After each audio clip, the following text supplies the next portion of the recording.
বেলপাতা। নমস্কার, আজ আমরা শুনতে চলেছি এই বেলপাতা। এই বেলপাতা শিব ঠাকুরের কেন প্রিয়, বেলগাছের জন্মই বা কীভাবে হলো। তবে বন্ধুরা, তোমাদের কাছে একটা কথা বলি, আমার এই ভিডিওটি যদি তোমাদের প্রিয় বা ভালো লেগে থাকে তাহলে লাইক কমেন্ট করে সাবস্ক্রাইব করে পাশে থাকা বেল আইকনটি প্রেস করবে। চলো বেশি কথা না বাড়িয়ে মূল ভিডিওতে যাওয়া যাক। শিবপুরাণ অনুসারে জানা যায় দেবাদেবের মহাদেবের পছন্দের ফুলের সংখ্যা নেহাত কম নয়। তার মধ্যে কিছু নাম বলা যায়, যেমন শ্বেতকুড়ে, কবরী, আকন্দ, শেফালি ফুল, কুন্দ, মল্লিকা ও চাপা ফুল, শিরীষ, নাগকেশর, মুখকুঞ্দ, টগর, বজ্রপুষ্প, ধুতরা ফুল, পদ্ম ফুল ইত্যাদি ফুল রয়েছে ভোলানাথের প্রিয় ফুলের তালিকায়। তবে এসবের মধ্যেও তার সবচেয়ে প্রিয় হলো পদ্ম ফুল। কিন্তু পূজার অর্ঘ্যে যদি কোনো ফুল না থাকে তখন শুধুমাত্র একটি পাতা, বেলপাতা দিয়ে যদি কোনো ভক্ত তাকে পূজা করে তাতেই পরম তুষ্ট হন আশুতোষ শিব ঠাকুর। এই বিলপত্র বা ত্রিফল বৃক্ষের একটি ত্রিফলক পত্রই তার কাছে সমস্ত অর্ঘ্য ও পুষ্পের চেয়েও বেশি প্রিয়। কিন্তু কখনো কি ভেবে দেখেছেন বেলপাতা কেন শিব ঠাকুরের এত প্রিয়? শুধু শিব ঠাকুরই নয়, তার প্রায় সমস্ত পূজা অর্চনায় বেলপত্রের আবশ্যিক ব্যবহারের কিছু আপনাকে কখনো ভাবিয়েছে? তাহলে চলুন জেনে নেওয়া যাক এই বিল্বপত্র বা বেলপাতার পৌরাণিক ইতিহাস। বিল্ব বৃক্ষ মাহাত্ম্য বর্ণনায় বলা হয়েছে যে এই বিল্বপত্রের ত্রিফলক পত্রের মাঝখানে পাতাটি শিব স্বরূপ, বাম পত্র ব্রহ্মারূপ স্বরূপ এবং ডান পত্র হচ্ছে শ্রী বিষ্ণু স্বরূপ। তাই বিল্ব বৃক্ষের ছায়ার মারালে আয়ু নাশ হয় এবং বিল্বপত্রের বা বৃক্ষের পা দ্বারা স্পর্শ করলে শ্রীমতী তথা লক্ষ্মী নাশ হয়। বিল্ব বৃক্ষের বন সেই স্থানে থাকে তা বারাণসী স্বরূপ দেখায়। বুঝতেই পারছেন বেলগাছ তথা ও ফল পাতা সনাতন শাস্ত্রে ঠিক কতটা গুরুত্ব বহন করে চলেছে। পুরাণ বলছে, একবার দেবী পার্বতী এবং তার সখীরা অর্থাৎ জয়া, বিজয়া ও জয়ন্তী প্রমোদ ভ্রমণে বের হওয়ার পরিকল্পনা করলেন। দেবী পার্বতী তার বাহন সিংহযোগে সখীদের নিয়ে গেলেন একটি পর্বতে। দীর্ঘ পথ অতিক্রমার ক্লান্তিতে দেবী মাতার কপালে দেখা দেয় একটি শ্বেতবিন্দু বা ঘাম জাতীয়। সেই শ্বেতবিন্দু মাটিতে পড়ার সাথে সাথে তার থেকে একটি ছোট্ট গাছের জন্ম হয়, যার নাম ছিল, পাতা ছিল 3টি পাতা। তখন সখীরা পার্বতীকে বললেন, হে দেবী, এই বৃক্ষ তোমারই অংশ, এর একটি নাম প্রদান করাও তোমার কর্তব্য। দেবী পার্বতী তখন এই গাছের নাম দিলেন বিল্ব বৃক্ষ। তারপর তিনি নিজের শরীরের নানান অংশ এই গাছের স্থাপন করলেন। যেমন ধরা যাক, গিরিজা রূপে তিনি রইলেন শিখরে, কাত্যায়নী নামের ফলে এবং দুর্গা রূপে রইলেন ফুলে। তিনি নিজের ঘোষণা করলেন, মহাদেবকে এই গাছের পাতা আর ফুল দিয়ে পুজো করলে তিনি সবচেয়ে সন্তুষ্ট বা তুষ্ট হবেন। দেবী পার্বতী নিজেই এই গাছের অধিষ্ঠান করলেন। তাই এই গাছের পাতা ও বা ফুল মহাদেবকে দেওয়া মানেই আসলে পার্বতীকেই মহাদেবের কাছে অর্পণ করা। সেখান থেকেই বেলপাতার ব্যবহার শুরু হলো শিবের পূজায়। তবে এরই কাহিনীটি শেষ নয়। বেলগাছের জন্য সম্পর্কিত সবচেয়ে প্রচলিত এবং আশ্চর্যজনক কাহিনীটি বর্ণিত হয়েছে শিবপুরাণে। সেই কাহিনী জানার আগে চলুন জেনে নিই বেল গাছ সম্পর্কে এমন কিছু তথ্য যা আপনারা অনেকেই জানেন না।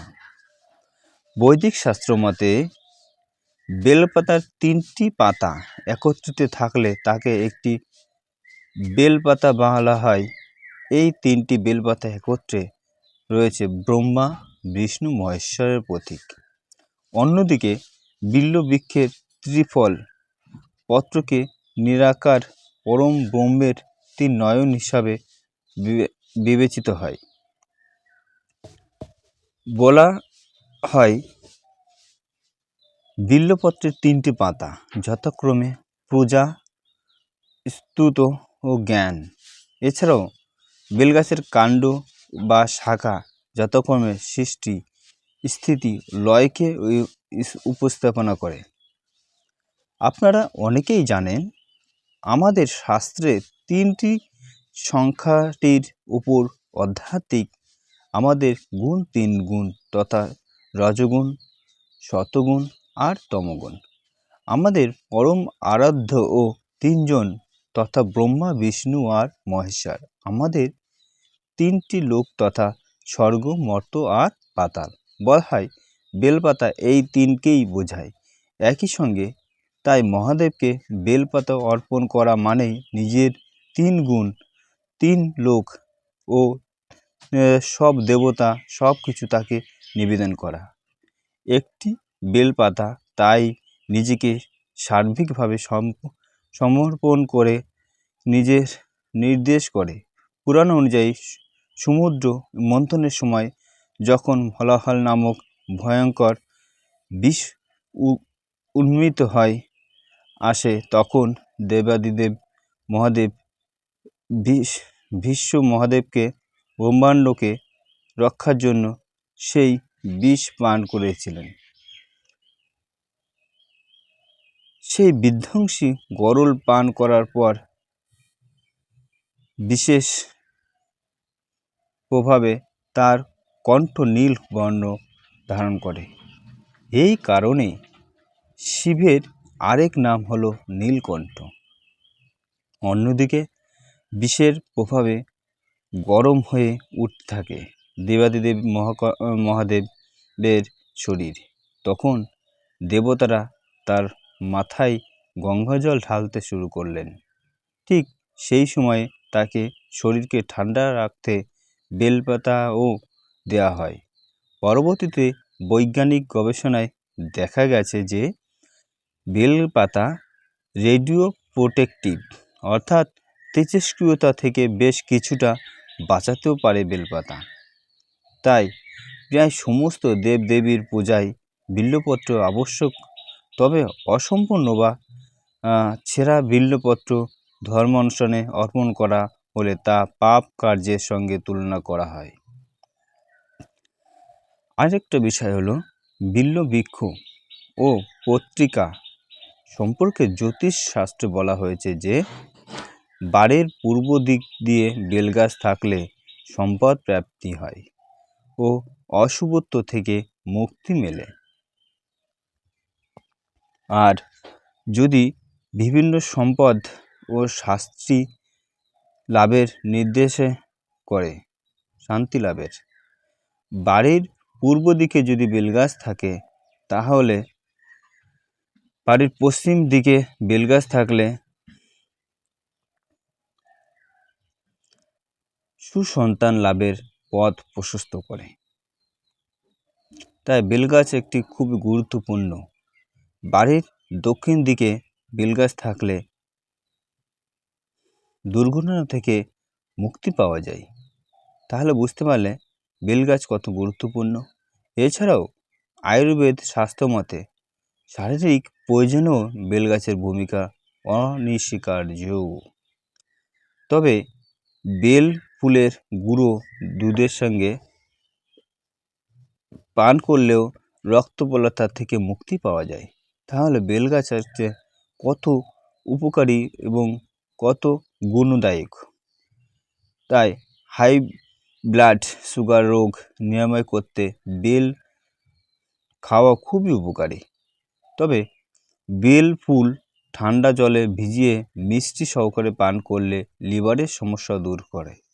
তাহলে তো বুঝতে পারছো বেল গাছের কত অতুলনীয় গুণ রয়েছে। বেল ফল সর্ষের তেলের মিশ্রণে যদি কোনো ব্যথায় মালিশ করা হয় তবে খুবই উপকার পাওয়া যায়।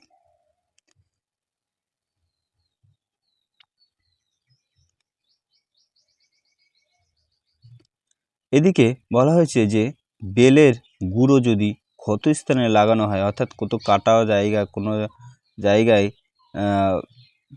লাগানো যায় তাহলে খুবই তাড়াতাড়ি উপশম হয়। বেল ফল চিনির সঙ্গে সেবন করলে স্মৃতিশক্তি বৃদ্ধি পায়। এবার জানব বেল গাছের জন্ম সম্পর্কে। শিবপুরাণের বর্ণিত সেই মনোমুগ্ধকর কাহিনীটি। সেদিন বৈকুণ্ঠে লক্ষ্মীদেবীর মন বড় উতলা হয়ে উঠেছিল। কেন জানি না, বারবার তার একটাই কথায় মনে জাগছিল যে তিনি তো সবসময় স্বামীর সঙ্গে থাকেন, স্বামী ছাড়া আর কিছুই জানেন না, স্বামীও তাকে ভালোবাসেন ঠিকই, তবু তিনি কি তার স্বামী শ্রী নারায়ণের সবচেয়ে প্রিয় হতে পেরেছেন? উতলা মনে সেই ওঠাপড়া নিয়ে তিনি স্বামীর কাছে এলেন। অত্যন্ত শয্যায় শায়িত শ্রী বিষ্ণুর পায়ের কাছটিতে বসে পদসেবা করতে শুরু করলেন। পায়ে স্পর্শ পেয়ে বিষ্ণু চোখ খুললেন। তার চোখ পড়ল লক্ষ্মীদেবীর চিন্তাচ্ছন্ন মুখের দিকে। তখন তিনি তাকে জিজ্ঞেস করলেন, হে দেবী, কিসের চিন্তায় তুমি কষ্ট পাচ্ছ? আমায় খুলে বলো। সামান্য দ্বিধায় একটু ইতস্তত করে লক্ষ্মীদেবী বললেন, হে স্বামী, আমি জানি না আপনি আমায় খুবই ভালোবাসেন, কিন্তু আজ কেন জানি না আমার মন উচট হয়ে উঠেছে। কেবলই মনে হচ্ছে আর সকলের চেয়েও সব কিছুরই উপরে আমি কি আপনার সবচেয়ে প্রিয় হতে পেরেছি? লক্ষ্মীর কথা শুনে জগৎপতি শ্রী বিষ্ণুর চোখে বা ঠোঁটে ফুটে উঠল সেই পরিচিতি স্মৃতিমধু হাসি। দেবী লক্ষ্মীকে বললেন, তুমি আমার কাছে এতটাই প্রিয় হে দেবী লক্ষ্মী, কিন্তু সত্যি বলতে কি সবার চেয়েও সব কিছুর উপরে প্রিয় যদি কেউ হন, তিনি হলেন একমাত্র সত্য সুন্দর শিব ঠাকুর। তাকে যারা ভক্তি ভরে পূজা করে তারাও আমার কাছে শিবের সমান প্রিয় হন। বিষ্ণুর কথা শুনে মাথা নিচু করে দেবী লক্ষ্মী কয়েক মুহূর্তে মৌন হয়ে রইলেন। তারপর ছলো ছলো চোখ দুটি তুলে স্বামীকে বললেন, আমি তেমনই এক শিব ভক্ত হতে চাই প্রভু। যেমন ভক্ত হলে আমি আপনার সবচেয়ে প্রিয় হতে পারি। আপনি আমায় পথ দেখান। স্বামী বলে দিন কোন ফুল কোন মন্ত্রে তুষ্ট হবেন মহাদেব। তখন বিষ্ণু আলতো করে লক্ষ্মীদেবীর কানে দিলেন শিবের প্রিয় পঞ্চাক্ষর মন্ত্র নমঃ শিবায়, আর পূজার জন্য চয়ন করতে বললেন পুষ্পটিত পদ্ম। শ্রী বিষ্ণুর নির্দেশে বৈকুণ্ঠে স্বয়ং লক্ষ্মী সোনা নির্মাণ করলেন শিবের লিঙ্গরূপ, আর রত্নময় মন্দির গড়ে সেই শিব মূর্তি প্রতিষ্ঠাতা করলেন তিনি। তারপর শুরু করলেন আরাধ্যা দেবতা শিবের নিত্য পূজা। প্রতিদিন প্রভাতে দেবী লক্ষ্মী সরোবরে গিয়ে নিজের হাতে চয়ন করেন পুষ্পিত পদ্ম। তারপর পবিত্র গঙ্গার জলে পরম নিষ্ঠায় সেই পদ্মগুলি ধুয়ে সেগুলো গুনতে বসেন। তারপর 3 বার গুনে পুজোর থালায় সাজিয়ে নেন 100টি পদ্ম। সেই 100 পদ্মের অর্ঘ্য দিয়ে চলতে লাগলো বিষ্ণু ঘরণী দেবী, লক্ষ্মী দেবীর নিত্য শিব পূজা। এভাবেই কেটে গেল পুরো একটা বছর। এলো বৈশাখ মাস, সেদিন বৈশাখের শুক্লপক্ষের তৃতীয়া। প্রতিদিনের মতো পদ্ম চয়ন করে ধৌত করে গণনা করে থালায় সাজিয়ে পুজোয় বসেছেন দেবী লক্ষ্মী। নয়ন মুদ্রিত করে দেবীদেব গভীর ধ্যানস্থ হলেন তিনি। সেই সুযোগে ভক্তকে পরীক্ষা করার জন্য স্বয়ং ভোলানাথ পূজার থালা থেকে 2টো পদ্ম হরণ করলেন। ধ্যানের পর লক্ষ্মী যখন অঞ্জলি দিতে শুরু করলেন, তখন হঠাৎ তার চোখে পড়ল যে পুরো 100টি পদ্ম থেকে 2টি পদ্ম অনুপস্থিত রয়েছে। এখন পূজা সম্পূর্ণ হবে কি করে? পূজার মাঝে নিজের আসন ছেড়ে পুষ্প চয়ন করতে গেলেও তো শিবের অপমান হবে। এখন উপায় কি? দেখুন লক্ষ্মী যখন কোনো দিকেই কোনো কিছু দিশা খুঁজে পাচ্ছেন না, তখন তার মনে পড়ে গেল যে শ্রী বিষ্ণু একটি কথা। তিনি এবার লক্ষ্মীর বক্ষ যুগলকে তুলনা করেছিলেন যুগল পদ্মের সঙ্গে। ভগবান বিষ্ণুর কথা তখনও মিথ্যে হয় না কখনো।